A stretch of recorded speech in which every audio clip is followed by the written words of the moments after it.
Hi, everybody. Welcome to Conversations with Calvin. We the species. I'm doing this special kind of interviews in conjunction with the Garden State Film Festival, who I love dearly. I've been doing this for, I don't know, 10, 12 years. I love the Garden State Film Festival, the premier indie film festival. I'm an indie author. I'm self-published, and I'm now with Alex Alessi, an indie. He's an indie, but he's a producer, a director, a writer, who stars in his own film, which we're going to talk about, Homebody. And I'm really thrilled. And Alex and I were just kind of BSing before we went on air, our journeys. And he's a fellow Jersey guy, and I like that, a fellow Jersey guy. And then we'll talk about it. But in part of the movie, there's a character called Cal, and that's my name. So that's a little bit more synchronistic bonding, which I kind of like. And Alex's journey is so dedicated and so energetic and passionate around film. And I love film. Everybody who knows me knows I'm a film person. That Casablanca, changed my whole life around. So film is in my body and soul, and as it is in Alex. So, uh, as I mentioned, Alex, this was my Johnny Carson monologue without a single joke being told. So be it. But Alex, why don't you do some background and say a few words, and then we'll jump in to your Yeah, world. sure. Yeah, I'm Alex Alessi. I am the writer, director, producer, and star of Homebody, which will be at the Garden State Film Festival March 29th, Sunday at noon. Super excited about it. Yeah, I've been making films for probably 2 decades now, pushing in there. Yeah, you get old. What do you do? But yeah, I mean, I started my journey at college doing something completely different, found my way into acting classes that rolled in student films, and eventually, you meet people, you get ideas, and the way this industry works, if you can't find someone to take a chance on you, you have to take a chance on yourself. So that's kind of what I did. I took a chance on myself. I started writing my own scripts, did some short films, and eventually built up to my first feature.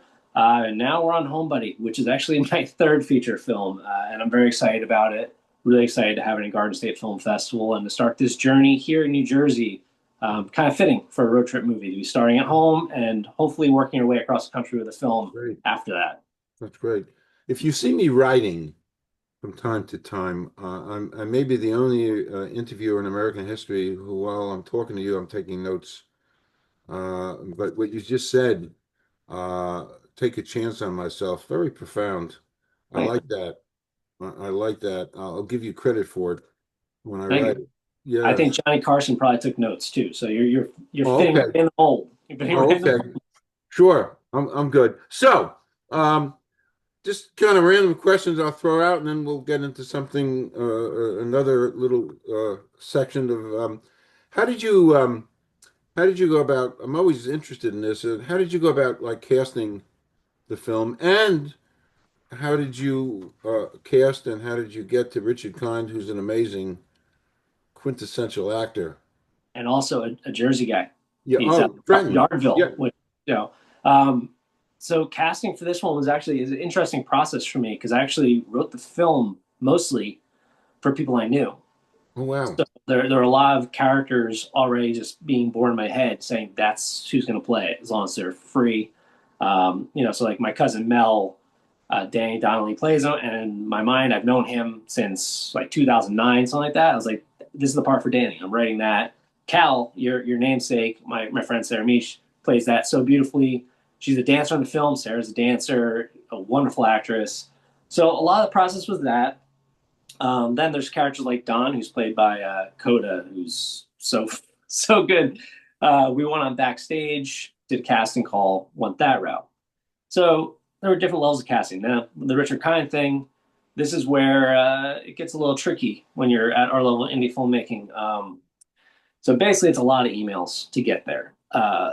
There were lots of options and ideas on the table. I saw his name pop up. I was like, ooh, I could see him playing my character's dad. I saw it. I thought it was great. You reach out to his representation. If you are an aspiring filmmaker and you want to figure it out, you can get contact information if you have IMDb Pro to agents and stuff. The only thing I will say is don't reach out to the actor themselves. That's a little, you want to be professional. You reach out to their representation, and if they entertain the idea, you have a good pitch, they'll talk to you. And then, after 100+ emails, whatever it might be, you lock in your talent, which was Richard. And we're so happy to have him on board. And, the first day we worked with, we actually had to move the film up a week. We were supposed to start filming on September 17th, and he was available September 10th and 11th. So the first day of filming, my birthday, September 10th, we got to go in with Richard Kind and bring him in. And he said to me, what am I going to do? Play golf? I'm an actor. This is what I love to do. Not to say that he doesn't like golf, because I'm not sure. He seemed like he might. But he's like, this is what I love to do, and this is why I'm here. And I think that's true of a lot of actors. I think you'll find the biggest names out there, if they love something, they love a film, they have the time on their schedule, they'll jump in there. And then, of course, there's rate and all that stuff you have to figure out later. But that's how you get there, and we were so happy to do that. And this cast, I can't say enough about them. I saw, for Garden State, they just dropped the nominations the other day. I was thrilled to see that he got a nomination, supporting actor. Our actress that plays Penelope, Sophia, who she's around Garden State all the time, Sophia Perola. She got a nomination as well, supporting actress, and I somehow ended up with a lead actor nomination, which It's great. I couldn't be more thrilled about. I'm really excited, but mostly I'm excited for people to see the movie and see their performances, because they really put a lot of hard work into it, and like I said, I can't be prouder of the work that they did, including Mr. Richard Kind himself. Great, great. So how did the story of Homebody come about? So, my 9 to 5, I am a motion designer and editor. So I work on a computer all day. I work from home, and I had an idea kicking around in my head, because I'm constantly coming up with film ideas, trying to figure out what we can make affordable. And it was originally this idea that I was going to call Remotely. It's about a guy working from home and what's that day like for him and all that. Wasn't going anywhere. I didn't know what to do with the story. We were struggling through it. And we were sitting around trying to come up with our ideas. We had an action film, we have a horror film, we have all these pitches and scripts ready to go. And I'm sitting down to dinner with my two cinematographers, Mike Vernazza and William Kaufman. And suddenly it hit me. I said, well, what if the story doesn't revolve around the home? Whatever, it just revolves around the character that I play. And the story is what happens when that gets taken away.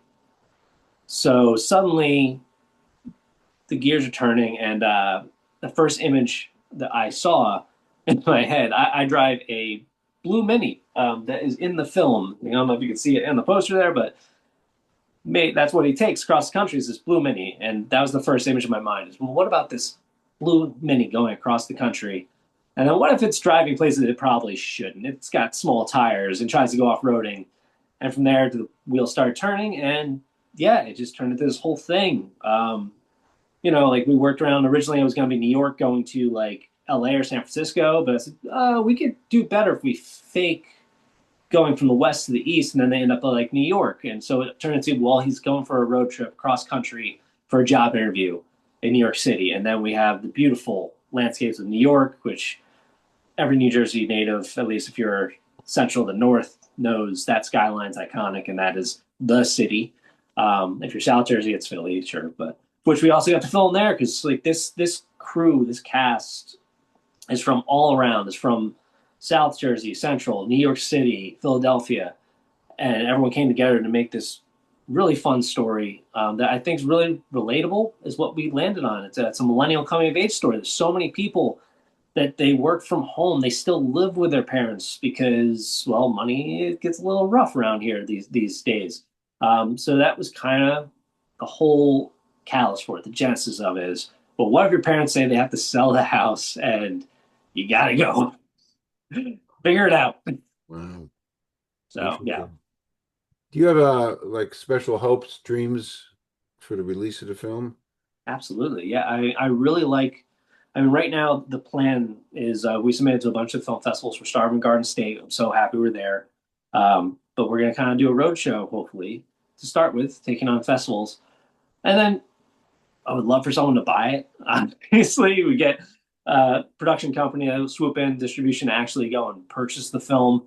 Um, but getting a good deal set up. We'd love to have a short theatrical run too. Like that'd be a dream. Um, but the biggest goal is really to make sure that as many people see it as possible. And then the secret goal of all filmmakers is that it lets us do the next one. So like we love this story. We're really excited about it. We're actually breaking news. We're going to be filming before Garden State. We're actually filming another film leading up to the festival. Doing that, we're going to do another film, so we're already jumping in, head first on something like that. But we're hoping this movie goes out there, there's success to it, people enjoy the story, it connects with them like we're hoping, and it just says, someone says, what else do you have? And here's a check. Because it just opens the door for the other stories you want to tell. Something that's great about being an indie filmmaker, you have to find a way to work with what you have to get a story to go. And that's part of how like Homebody comes about. I had the car. We had the locations and ideas, you got inventive to try and figure it out. And yeah, I mean, that's really what we're hoping we can do is we put all this in there. We have all these talented people in it. It's an ensemble. So everyone has a little piece to show, and that just helps get everyone to the next thing. And yeah, some success would be great. If people really love the movie, that's why we do it. We want people to connect and enjoy our stories, right? So yeah, that's the main goal, and hopefully, it'd be cool. It'd be cool to get out there and make sure everyone can see it and enjoy it. Now, did I see something? I have I took the post, one of the posters I saw, Yeah, but it says watch on YouTube. Is this on? What's the story with that's that? the trailer. So we Oh, have a trailer. Yeah, yeah. okay. Then all the film festivals would be mad at me. They'd be really upset. They're like, no, no, no, we got to exclusively show this. Yes, So yeah, first time anyone that's gets to see trailer. the full film. Yeah, that's the trailer. Okay, First time is March 29th at Garden State. fine. So Okay. kind of It really wasn't. excited for that one. I did watch. Obviously, I did watch the trailer, and wasn't too sure about the watching on the YouTube. Um, Again, I don't know a lot about your side. I don't know about watching. I'm a great watcher of film. Me too. Uh, is there a particular huge challenge doing filming a road trip movie? There's multiple, right?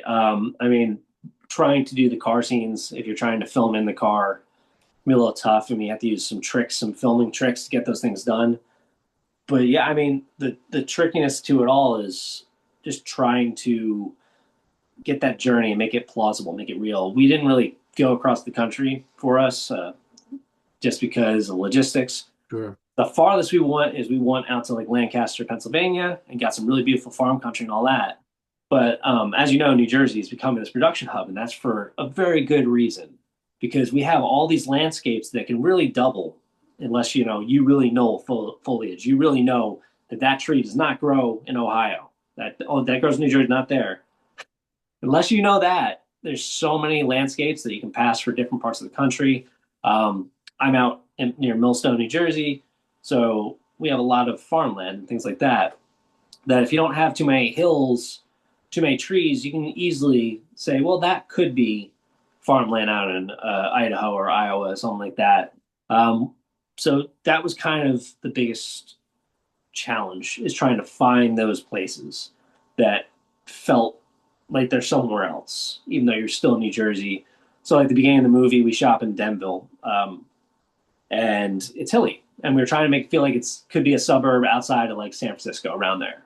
So it's like perfect. It's got hills and all that stuff. It's not too crazy. And actually, the challenge was also like the license plate on the car. We made it him coming from California instead of New Jersey, so you have to get a California plate set up so that works and it looks real, and then no one's questioning where you're from. You try and hide some stuff that's there's more visual effects in the movie than you would think, hiding something like a Wawa sign where it's like there's no Wawas too far west. So those are the little things you have to do it, but also you learn that stuff, and you learn even more as a filmmaker every time you have a challenge like that, and that's part of the excitement. You go into it saying, I know I'm going to have to do this X, Y, and Z, and you have an idea of how you're going to do it, and then you kind of have to relearn how to do it when it's not working. And filmmaking is problem solving, and I think that's part of what's fun and exciting. And when you have a great crew around you, it just makes it easier to solve those problems.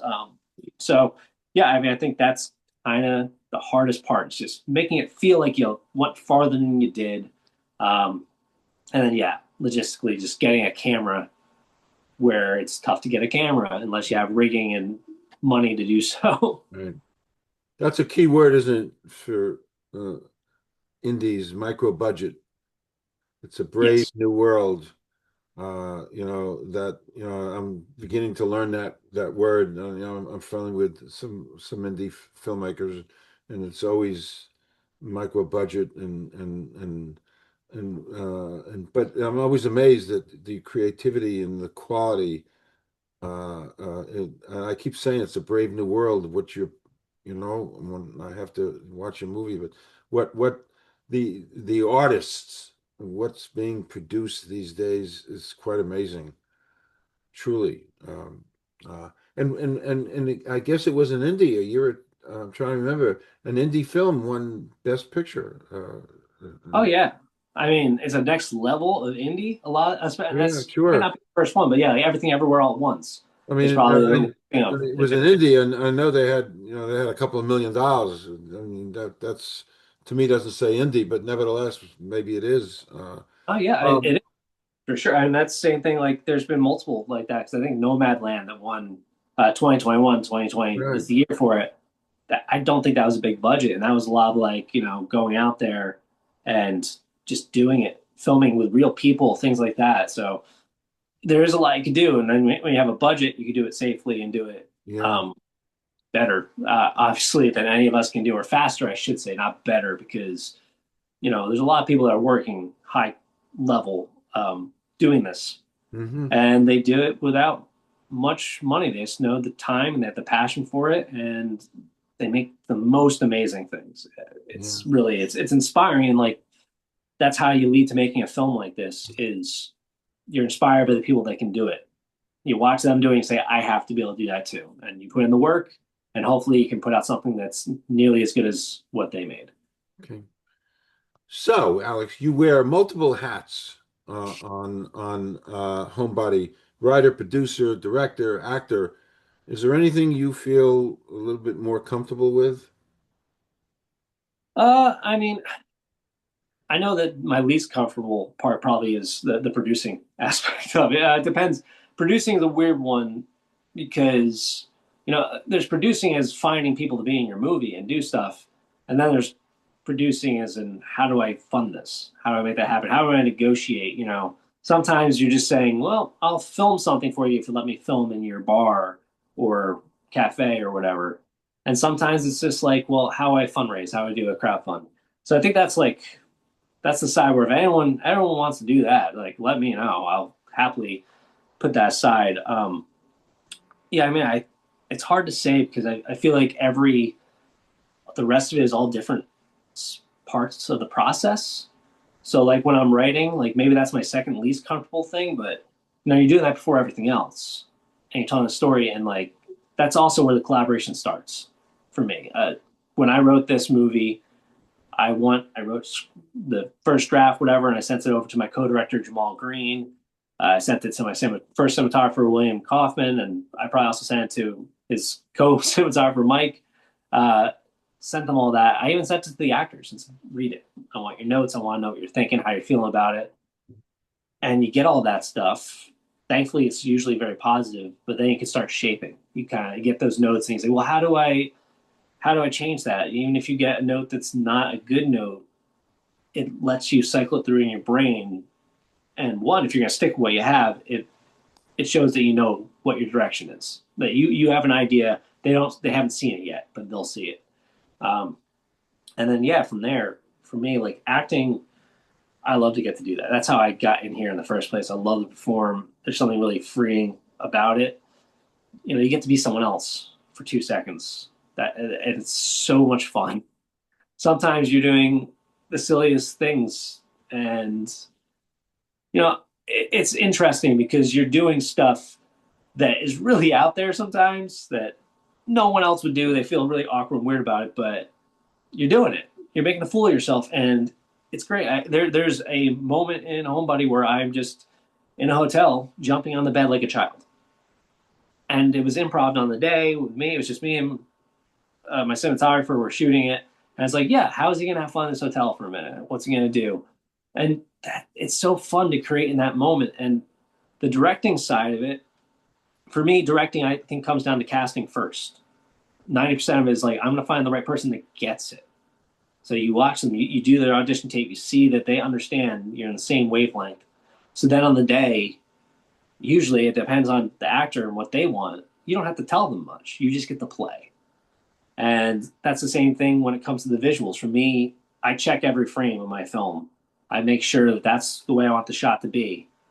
But I also know I have the best cinematographers possible working on this. Like they're the best in the world to me. I think they're amazing. I would give them every award in the book if I could. And so that I feel very free as a director too, because I trust my team. I found a great team to do that. And then I also get to collaborate. I have a co-director on this, Jamal, and he really he really did a lot. He did so much to help guide things in one direction when I was guiding it in another. And they're both going to the same place, but he was picking up the pieces that I was leaving behind. And he's also there to watch my back as an actor, to push me to get me there. When you gotta try and feel sadder or feel more excited, feel goofier, there's someone that can go and push you there. And then, yeah, for the last part of the process, and I do this all the time, is editing. And a lot of people hate editing. They just don't like doing it. It may, and I think it comes down to I'm a drummer as well. So I have some sense of rhythm and time. I just can feel it. I feel like the flow of the movie, the pacing of it, and it's like you're reworking the whole thing again.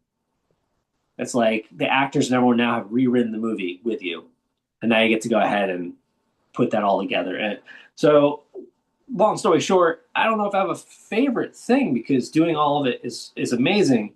I mean, I think if a budget came my way and I was given the opportunity, I would stick with the directing and the acting, and then I would trust an editor to go ahead and start doing it because when you're in those seats, you can still drive.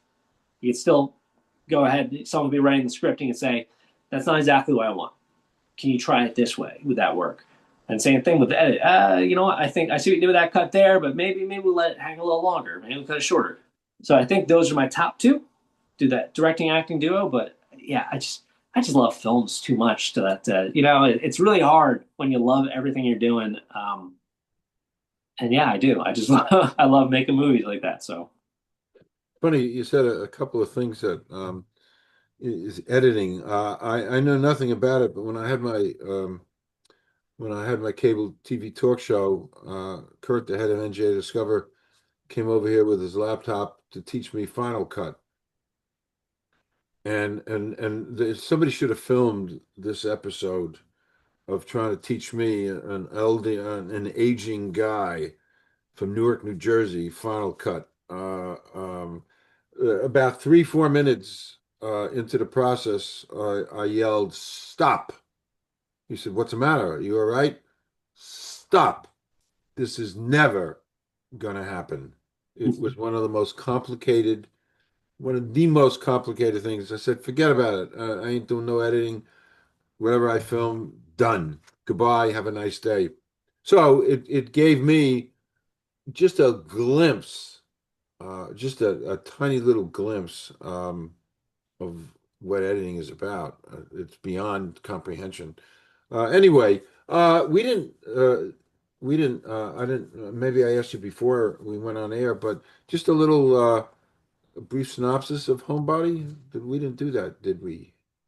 not really. I mean, not really. I guess I sort Okay. of touched on it a little bit, but yeah, I mean, Homebody is about Lee, who he works at home and he really doesn't leave his house much.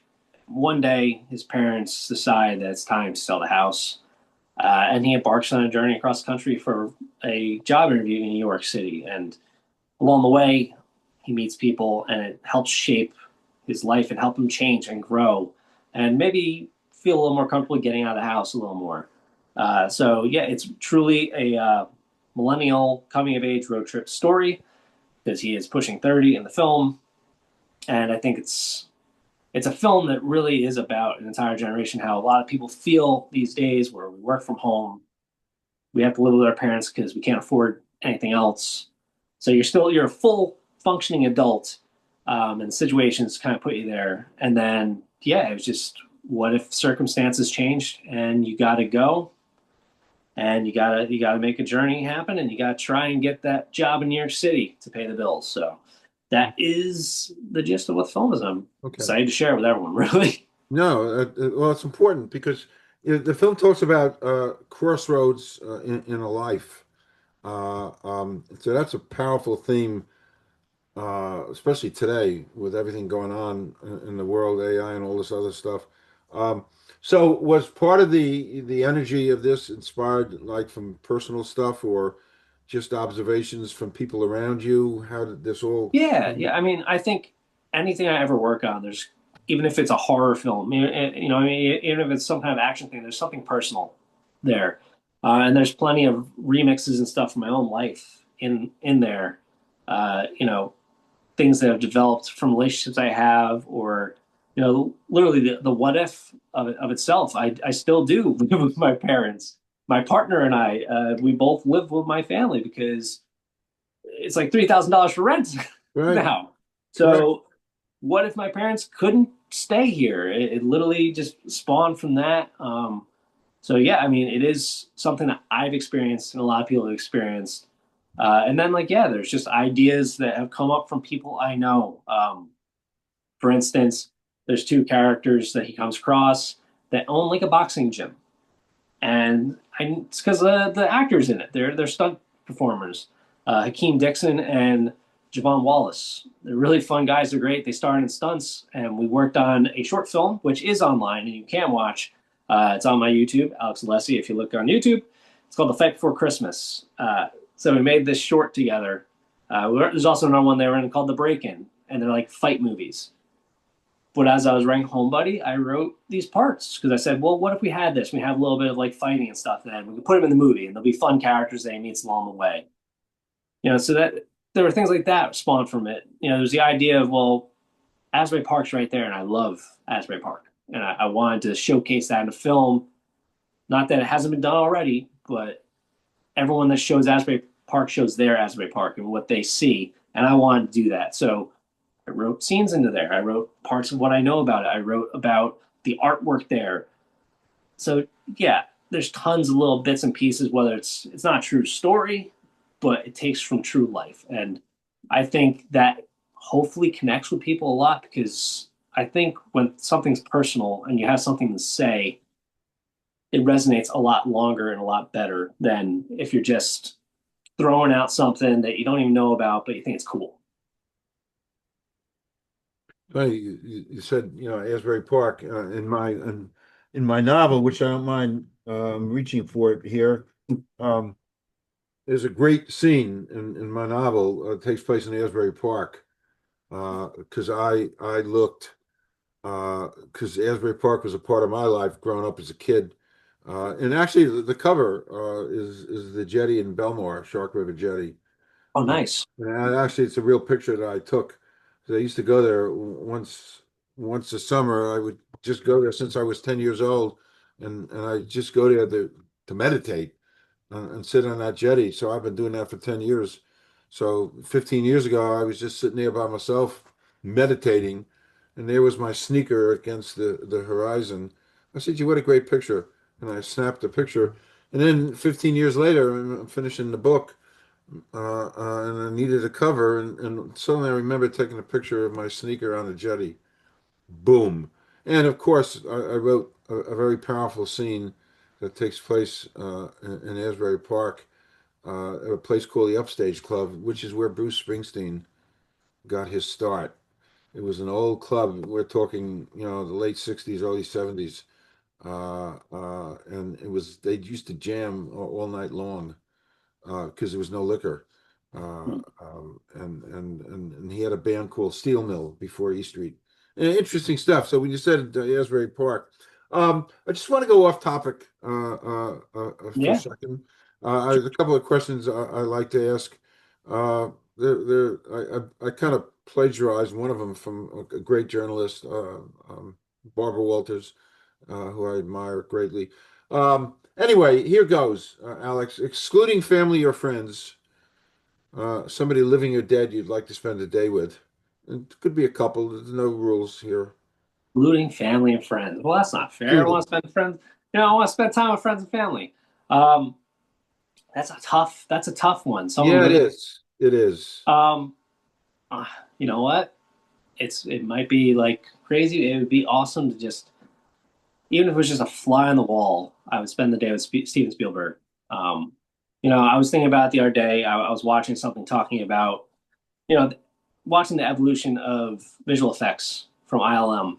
And like, of course, George Lucas gets a lot of credit and stuff for this too. But the way Steven Spielberg has changed what movies are and can be, just by it's crazy that he has one best director under his belt. And I know like everyone knows Spielberg is like the quintessential best director, but it's really insane like the way his mind works and the way he's been able to develop things over the years. He can walk on a film set without a storyboard, without a shot list and say, all right, we're going to put the camera here. We're going to have a 35 millimeter lens. We're going to move it like this. And then you're going to walk. He does all this blocking and figures it out to spend a day just around him. I mean, there's other great directors. You got Chris Nolan, Denis Villeneuve, so many, Wes Anderson. I mean, that'd be fun. I feel like that'd be a great time. Um, but you'd learn so much, I feel like, just from one day with that man. And it's it's really it's indescribable what he has done for filmmakers. And he may have never worked with an indie film budget, but you can learn so much from what he has done, what he did with TV in the past, and the Spielberg Oneer, which is literally just a lot of times it's just smart blocking that you can go ahead and move around and start with a wide shot, and well, you can make a two shot if you do that. I do that quite a few times. We do it in Homebody. My film When Everything's Gone, which came out and was in Garden State 2021. There's a shot where it's my character and his brother walking out of the woods, and it starts as a wide shot of the two of them walk up into a two shot, and then it comes over and a close up to me, back over to him, comes back to me, and then I walk around and it reveals a dead body. And that doesn't happen without me seeing what Steven Spielberg does. So yeah, a day with him, just from watching his stuff, I've learned all this. A day with him, I could imagine the knowledge I can know, but also he seems like he'd be a fun guy to sit and talk with. So yeah, Great it'd answer. be really cool. Great answer. I just wrote him a letter Oh, last week. Literally, I wrote him I, a letter last week. Uh, uh, One of the things I asked in the letter is he's got 5 or 10 minutes. I'd love to interview him. So that'd whether it be ever gets to him, I don't know. Generally speaking, it probably won't. But I've had some success. I'm a good letter writer. So, but that's a great answer. Uh, this is maybe it's a ridiculous question to ask, but I always like to ask it as part of my little grouping of questions. You as a film person, do you have any like really favorite movies? I mean, That's a loaded question.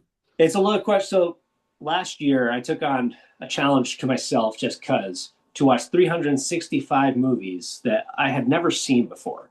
So that's how much I love movies. I made sure I watched at least one a day, and I was wrapped up with it by October because every Christmas I like to watch Christmas movies every day. So it is a tough one, but yeah, I mean, there's certain movies that like define a generation. So like for me, I mean, right off the top of my head, something that connects with me, just from my childhood and stuff, is like The Dark Knight might be one of the best movies of all time. It changed what a comic book film can be. I'm a huge Batman fan. I grew up like it's not my favorite Batman movie, but that movie defines so much in terms of what you can tell and how you can do it, and to say something when you have a comic book character as your main character. Um, but you can get out of that way. My favorite film from this last year, I think, was Train Dreams, which I think said something about the human condition. That I mean, this was an amazing year for films. Sinners was so beautiful and smart, Mhm. one battle after Mhm. another. I mean, the Oscars are coming up, and whoever wins, I'm not upset. I thought Hamnet was really moving, and it showed the power of storytelling. when you're grieving and dealing with loss, how storytelling could help you heal and deal with that. So yeah, it's tough because I think it shifts around quite a bit. I think Good Will Hunting is an inspiring story and one of the best movies ever. And like Ben Affleck and Matt Damon inspire me so much, and they seem great. And the fact that they're buddies with our indie film, I don't want to say God because it's kind of blasphemous, and he is a Catholic, but Kevin Smith, what he built up from the indie world, starting with Yeah. Clerks, incredible guy. And like, I don't Well, become a filmmaker without him. So for me, it's really, it's a tapestry, all the films you love, because picking a favorite is like picking a favorite part of yourself. I know. Like there's so many things Correct. that make you who you are. Correct. And there's always another film coming that Yep. you're excited to see. You never know what's going to be your favorite and what's going to connect with you, no matter how long it takes you to see it. Like you said, Casablanca, you've brought up, and I didn't see Casablanca until maybe it might have been last year. It was either the year before or last year. I was like, I haven't seen this. How have I not seen it? And it's brilliant. It's a brilliant movie. And the hardest thing I find when I watch an older film like Casablanca or Citizen Kane is another one. You have to take all the movies you've seen ever out of your brain because they've all taken from that. So it doesn't seem like groundbreaking when you're watching this. I don't get what's so great about this. Like, Mm. what's great about it is this is the first person to do it. And then everyone else built on that.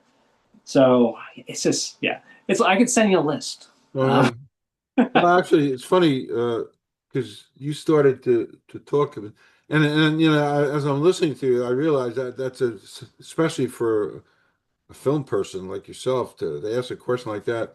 And it's funny, I can't mention names, but I was exposed to a very famous rocker because I interviewed when I was writing for doing some of my journalism.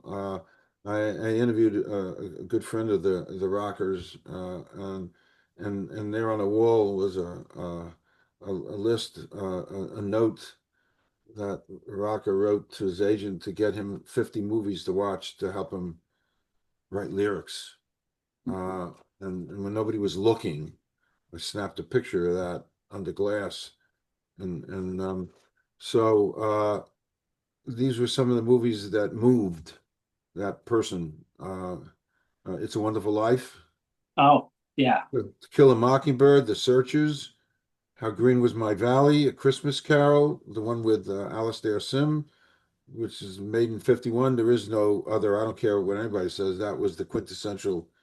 I don't know. Those are fighting words because for me, Muppets Christmas Carol is the Christmas Carol. I watch it every Christmas Eve. I watch So It's a what? Wonderful Life every year too, but that movie uh, Which version do you watch?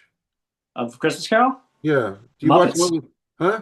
I watch more than one, Muppets? but Muppets is Oh, my hey, Michael Caine is he's so dead serious in that movie, and the Muppets for me growing up, I came up on like Muppet Babies.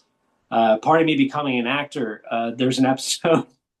Gonzo decides to be a taxi driver uh, because he wants to have the flexibility. And I remember he gets a cab fare and he takes someone to the moon. But that was, I think, because he wanted to perform. He wanted the freedom to act. So I was like, always built in. So yeah, Muppets Christmas Carol for me. The okay, songs, the dedication to Jim Henson, it's just sure. beautiful. By the way, a lot of people don't know this, but I'm a grandfather, and my granddaughter and grandson love the Muppets, love Seth, love all that. So we were watching a Christmas, one of their Christmas things, and Santa was coming in. This is a true story. I can't believe the governor of New Jersey doesn't know about this. But here's the Muppet thing. It's a whole Christmas show. Santa, comes in on a sled and gets out, and he's late for wherever he had to be, and they're all there. Elmo and the whole gang is there, and they say, "How come you're late?" And he said, "I got stopped on the Garden State Parkway, and they gave me a ticket for speeding." Santa. I just thought that was priceless. That's beautiful. Yeah. Absolutely priceless. So anyway, back to kind of just tying a few things. Um, uh, I'm thinking now about working with working with micro budgets, how hard that is and how creative you have to be. So when you look for a story that you want to tell, does it have to be a special kind of story that has to accommodate like a micro budget? You have to think about that. Yes, it's definitely you have to. The first thing you should do if you have no budget and micro budget is look at what you can get, what you do have, like what you have access to. So like my first two films, wrote it's a romance film called Nomad, and it was really experimental because we were just like, yeah, we don't have any money, you want to go make a movie, and we all just filmed it in a house. We had a house, we had access to it, we knew we could be there, so it was all written to be in those rooms. My second feature, When Everything's Gone, uh, oddly enough, it's about a pandemic. Wrote it before the pandemic, premiered after the pandemic, so that was weird.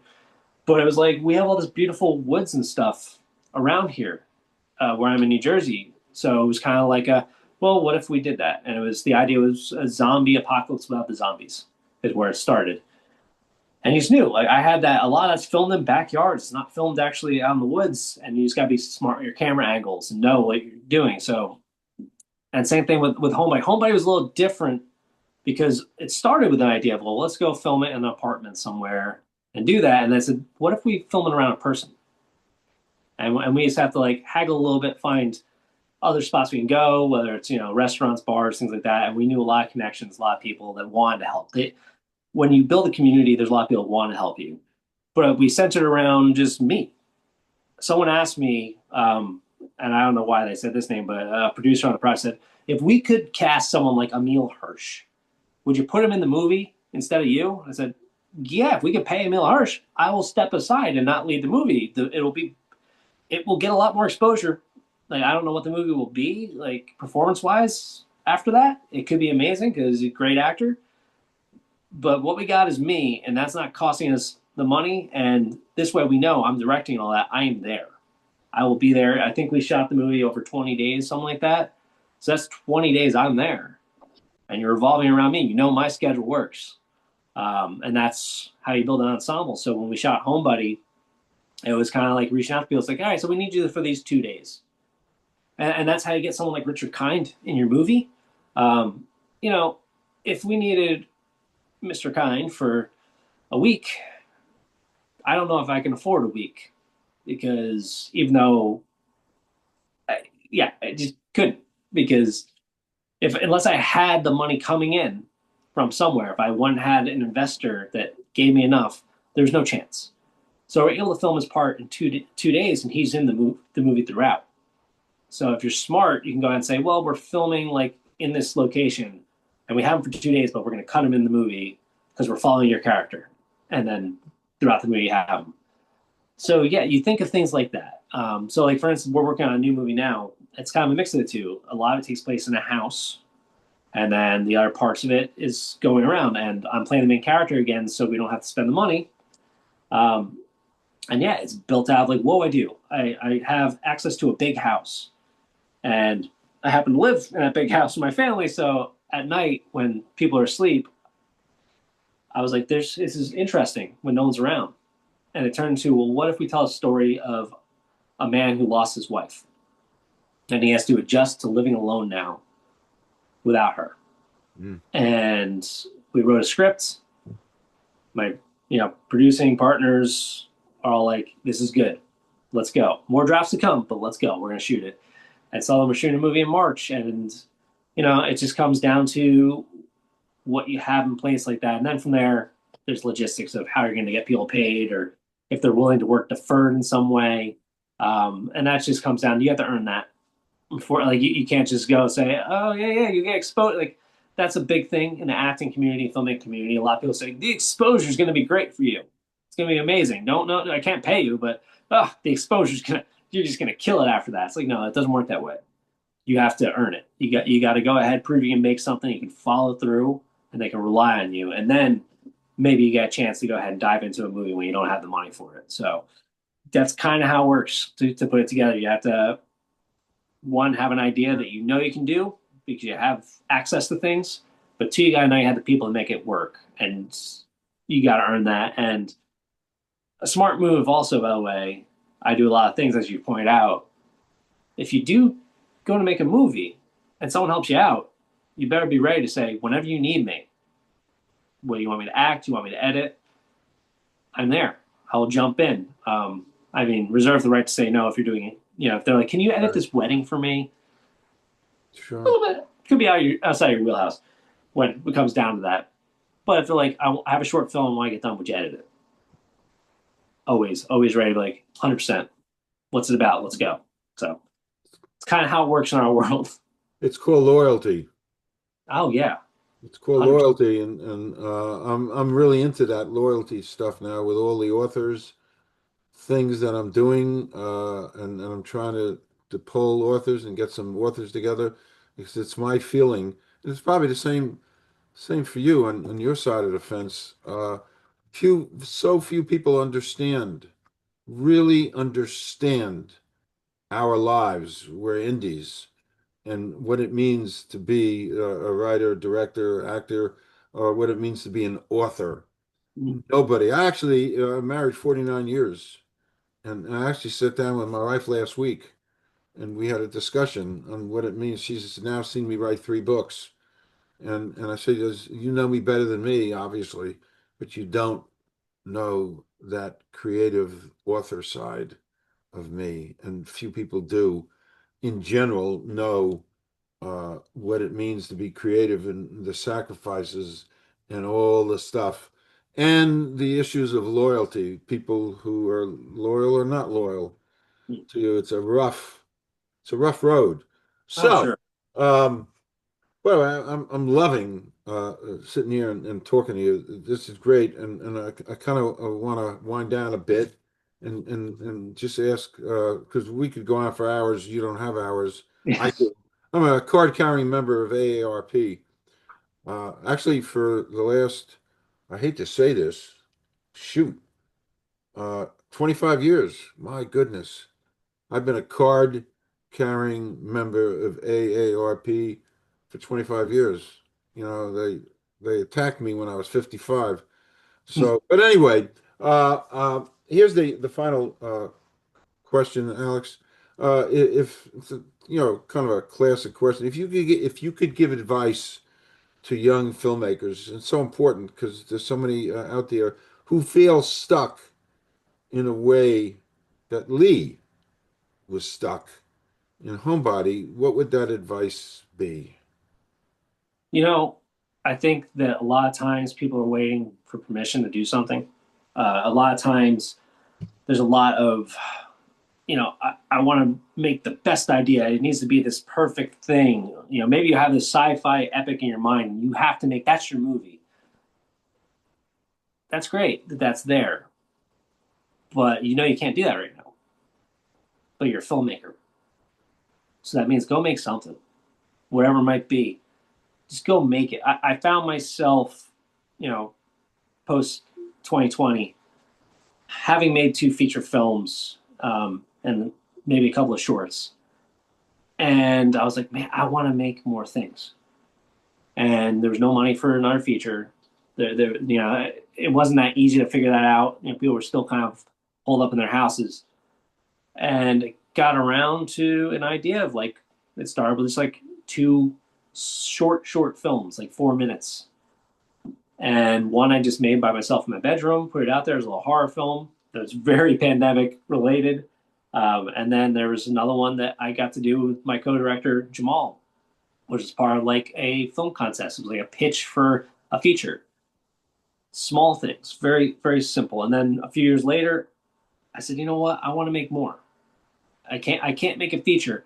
I have an idea for a feature. I have an action movie I want to do. Well, what if we get together and we make like a stitched together one take action film in my house? I know I can access my house. I would love to use an apartment, but this is what we have. So you can get your people together, you pitch it, you find people who want to be involved, you go and you shoot it. You pick a weekend, you go shoot it, you put it together. So basically, what you got to do, and by the way, I did that, and then I decided for 6 months out of the year, every month, I'm going to shoot a feature. Or it's not a feature, I'm going to shoot a short. And that's what I did. I went and said, all right, I'm going to do that. And then the next one, oh, why don't we do something, another action movie. We're going to do two guys fighting over a hot dog. Let's just do it. Let's just go out in the sun. It might not look perfect because we're shooting it with like 3 people here, but let's go shoot it. It'll be fun, and we'll put it out at 4th of July. Let's do another one after that. Oh, my friend's coming from LA. He has an idea for a script. Let's just go shoot this. It's kind of like a meet cute film. You do that. Oh, it's Halloween suddenly. We have an idea. Let's just go in my backyard and shoot a horror film. What's the idea that we can do real quick? It doesn't have to always be the grand idea. You can go ahead and make these shorts, and that's how you build connections.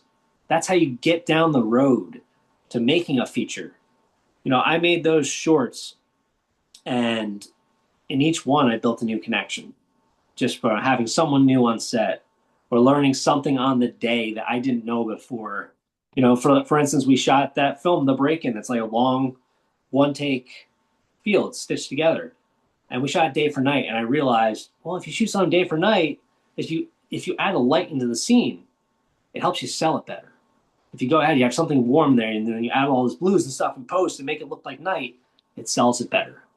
And then in Halloween, we did it again. So, we've put light on the subject, and you overexpose with light in the scene. When you bring exposure down, it feels like they're being hit with light, and it's dark out. You learn so much just by like making quick little things, but that's it. You have to do it. You have to. If you're a filmmaker, be a filmmaker. Go out there. Everyone has. People say you have a camera in your pocket. Every day now, everyone has a camera in your pocket. There's tools now. If the sound's not great, you can clean it up. I know AI can be scary. It is scary in the idea of I'm going to type in a movie and there it is. But it's also a really helpful tool. If I need to clean up audio, I can just drop it in here and it's going to clean it up and get rid of all this background noise and make it sound like it was recorded with a professional mic. It's there to help. So you can do that kind of stuff nowadays, and it's kind of cool. Like that. Like I said, AI can be a very gray area type thing because there is a side of it that's like you're just stealing and messing with stuff. But then there's a side of it where it's like, I don't have money to hire a sound guy, but I know I could use tools to clean up audio if it's not perfect. Wow. And sound better. So we keep getting more and more tools and less excuses. So my advice is if you want to be a filmmaker, don't wait for the perfect script. Don't wait for the perfect story or the perfect crew. Just do it. Just do it. Just do it. Yeah, just do Nike. Just Nike all the way. That's right. That's right. Yep. Well said. Thank you. Really well said. I got 3 pages of notes. Congratulations. I've been taking notes because it's such wisdom. Sometimes I say to myself, I'm sitting across from somebody like 60 years old because he's just filled with all this wisdom. You're not 60, and it's great wisdom. And there was something else that was really interesting as you're talking about short films. And as an author, Hemingway once wrote. He was asked, and I guess some people know about this. I think Hemingway was asked, and he's the king of less is more. And he's a hero of mine. I stood outside his home in Key West just to absorb molecules. I do that from time to time to go famous places and absorb molecules. But in reference to short films, just how powerful they can be and truly powerful. Hemingway was asked to write a story, but only in 6 words. So he wrote a story, 6 words, which is filled with so much. So here goes. This is Hemingway's story, which made me, because you're talking about short films. Baby shoes for sale, never worn. End of story. It's powerful. Of course. And that's what you just said, Alex, to talk about the potential in the world, of short films as well as feature stuff. So, this was great. This was great. I wish you so much good luck in Homebody and your career and stuff. And as I said before he went on air, I sit in this chair, get up and walk around every few minutes, get the blood flowing. But you ever want to come back and talk about stuff and anything and to promote and stuff, I'm here. You know, I love talking movies. I love yeah, talking about the process. perfect, I'm always happy to talk about it. So anytime. perfect. Well, thank you, thank you, thank you. Only wish you really much success and you made my day. That's a Clint Eastwood line from Dirty Harry, something Yeah, like that. Thank you so much. I'm just going to stop recording. Don't leave. We'll do a 2-minute wrap. Thank you, sounds Alex. good.